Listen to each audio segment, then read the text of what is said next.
Até que as pessoas vejam que você é alguma coisa, elas vão te desprezar. Mas isso às vezes não é do querer dela, é porque ela olha para a aparência. Samuel, quando foi ungir o homem de Deus, ele olhou para a aparência, mas o Senhor Deus disse: não te atentes para a aparência, eu olho o coração. É por isso que as pessoas se desprezam, porque o preço a pagar é esse. É por isso que há o desprezo dentro da casa do Senhor, porque o preço a pagar é esse. Aleluia, foi o primeiro preço que José pagou. Passando a Bíblia Sagrada, lendo de novo e voltamos à palavra. Diz a Bíblia Sagrada que depois José, os irmãos dele tramaram e falaram: vamos vender esse sonhador. Passando os ismaelitas, todos sabem da história, venderam ele por poucas pratas, moedas de prata. Aonde estava Bálsamo e mirra, José foi colocado no cárcere. O outro preço que José tinha que pagar, e que todo crente tem que pagar, ele tem que andar pelo deserto. Ele tem que passar pelo deserto da aprovação, onde está sozinho, só ele Deus, e Deus fala com ele. Aonde, como eu disse, o Espírito Santo está olhando para você, e só você e ele sabe. Aquele momento que você ora a Deus e clama a Deus na sua intimidade, o Espírito Santo está perto de você. Assim era José. Ele estava preso no cárcere e andou mais de 30 dias no meio do sol ardente, no meio de bálsamo e mirra, e ele foi lá, sem saber e sem imaginar que ele era inocente no sonho. E mal sabia ele o que o Senhor tinha preparado para ele mais à frente. Mal sabia ele que a história dele seria linda, a história dele seria contada até esses dias de hoje. Mal sabia ele que Deus tinha preparado um sonho maior do que ele tinha sonhado. Diz a Bíblia Sagrada que ele andou, e Deus colocou no coração de Potifar que ele era um varão reto perante a presença de Deus. Pois bem, tudo que José colocava a mão prosperava. Tudo que José fazia prosperava, e todos viam nisso que José era um cara de Deus, era um homem de Deus. A Bíblia Sagrada nos relata e começa a mostrar que ele começou a entrar e sair dentro da casa de Potifar, o eunuco de Faraó.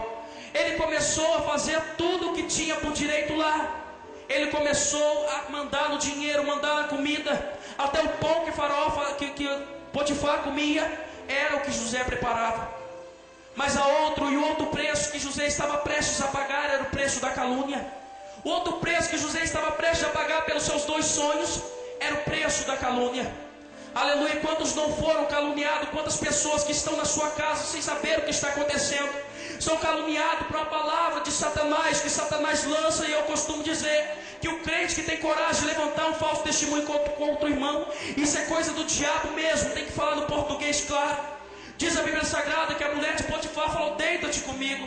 Ele falou: como eu vou pecar contra o Senhor e pecar contra Deus? Ele era um homem reto perante o Senhor, como você e eu quero que era assim. E ele olhava e não tinha mais jeito. Até que quando a mulher de Potifar olhou para ele, tomou as vestes deles e ele saiu para fora, ela começou a acusar José que ele era escarnecedor. Ela começou a acusar José que ele não era um homem reto perante a presença de Deus. Só Deus sabia. José estava longe da sua família, estava longe dos seus irmãos, José estava longe de tudo, e só Deus sabia o que estava passando no coração dele. Só Deus sabia das provações que José estava passando. Diz a Bíblia Sagrada que ele começou a pagar o preço de calúnia. O preço da calúnia é aquele preço que quando o irmão tem coragem de se levantar contra o irmão, ao invés de orar para Deus salvar crentes, salvar pessoas lá fora, ele começa a criticar e não aceita Deus levantar o outro irmão que está dentro da congregação. É isso que acontece, é o preço da calúnia. Quem está aqui em cima não quer que o outro se levante e venha aqui em cima também. Quem está aí louvando pensa que só ele que pode louvar os irmãos. É assim que está acontecendo. É o levante contra a presença de Deus. É o levante contra a presença de Deus. Por quê? Porque a presença do Espírito Santo habita dentro do crente. E aonde tem pecado, aonde tem levante, aonde tem palavra contrária, sufoca o Espírito Santo. E é por isso que Deus mostra que Ele é Deus na vida de um e de outro. Ele não gosta de contenda se tem uma coisa que Deus não suporta. Labantou e acerca, tu e amanto, rebrandio sé. É o homem que se levanta contra o servo de Deus. Agora, se tem uma coisa que Deus abomina, é irmão contra irmão se debatendo, irmão contra irmão, ao invés de entrar em comunhão e começar a orar junto, um começa a se levantar contra o outro. Deus, ele se levanta do trono para um adorador adorar ele aqui no céu. Mas eu creio que Deus se levanta do trono para resolver esses assuntos. Picuinha dentro da igreja por causa do sonho do irmão, picuinha dentro da igreja por causa do sonho que ele sonhou e você não aceitou, meu querido. Se você não aceita o sonho do irmão, eu quero te dizer nessa noite, se você aceitar ou não aceitar, Deus vai sonhar para ele e vai cumprir do mesmo jeito.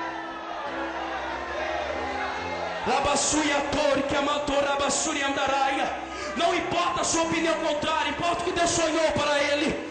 Não importa, meu querido, a sua opinião, importa o que Deus está sonhando para você nessa noite. Tome posse da vitória e adore a Deus por um minuto aí.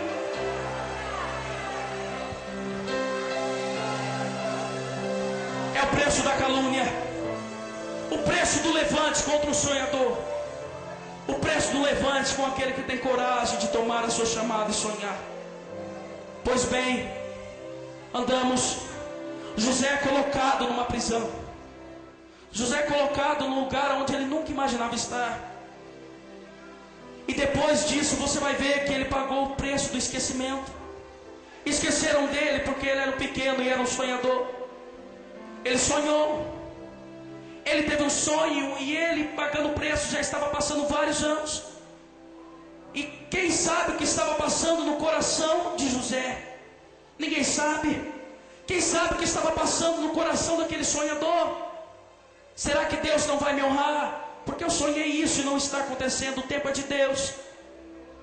A Bíblia diz que os homens que estavam lá, o padeiro e o copeiro, sonharam um sonho. Eles também eram capazes de sonhar. E o que eu entendi que Deus me falou foi que Deus montou uma história para exaltar José. Todo crente que tem história, Deus dá vitória. Porque você é um crente de história e Deus sabe o que aconteceu na sua vida perante as caminhadas, perante os tempos que foram passados na sua vida. Deus sabe tudo o que aconteceu.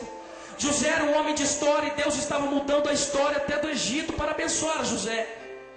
Foi a primeira vez que eu senti e vi Deus falando com o faraó por causa de José.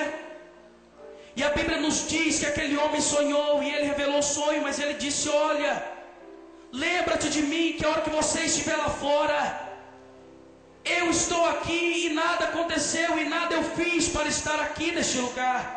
Pois então tu lembras de mim, Senhor, e avisa lá que eu estou aqui indignamente. O que nós esperaremos do homem sonhador? Sonhador, o que nós esperaremos do homem? Se nós formos esperar alguma coisa do homem, nós pereceremos. Se nós formos esperar alguma coisa que o homem irá nos abençoar, a não ser que Deus o use, nós pereceremos. Mas só que Deus estava fazendo uma história para José. José foi caído no esquecimento. Ele ficou no esquecimento, sim, ficou. Mas aquilo era um tempo que José tinha que passar para um dia ele ver que a promessa que Deus tem para cumprir na nossa vida é grande. Não desista dos seus sonhos, meu querido. Você pode estar esquecido e Deus pode ter falado com você há 3, 4, 5 anos. E às vezes você fica aí preso nos seus pensamentos, preso no íntimo e no profundo do seu coração. E às vezes você fala: isso ainda não aconteceu na minha vida. Isso ainda não aconteceu. O que está acontecendo? O que Deus me falou e não aconteceu. Está o esquecimento acontecendo. Não, meu Deus está montando a história e Ele está preparando tudo, que Ele quer que seja tudo do bom e do melhor para você. Ele quer que seja tudo especial, porque você é especial para Deus. Ele quer que dê tudo certo para você. Por isso que às vezes você fica trancafiado no seu quarto, conversando com o Senhor, porque isso não vem logo, porque essa promessa não acontece, porque esse sonho não acontece. O meu Deus está te escrevendo. O meu Deus está falando: vai acontecer. Ele está dizendo para você nessa noite: vai acontecer o seu sonho, meu querido. Essas lágrimas que você está derramando aí, é os seus sonhos, aleluia, que estão sendo feitos e escritos lá no céu, e as promessas estão acontecendo. Essa língua estranha que você está desembarcando baixinho aí para o Senhor Deus está ficando todo contente lá no céu. Ele está se levantando do trono, porque para anjo ele não se levanta, mas por você ele se levanta do trono, porque ele está colhendo as suas lágrimas. O Cordeiro está aqui nessa noite dizendo para você: filho, você foi esquecido. Você foi sim, mas eu estou olhando para você nessa noite. Espera só mais um pouquinho, que eu irei realizar todos os sonhos da sua vida. Não importa, chore mesmo, clame mesmo, busque mesmo ao Senhor, dê glória mesmo ao Senhor, até mesmo dentro da prisão, até mesmo no meio do esquecimento. O Senhor Deus, chegará um tempo que Ele irá te exaltar e irá te dar vitória. Quando os crentes levantam a sua mão para cima e dê um grito de glória a Deus aí para Ele ouvir.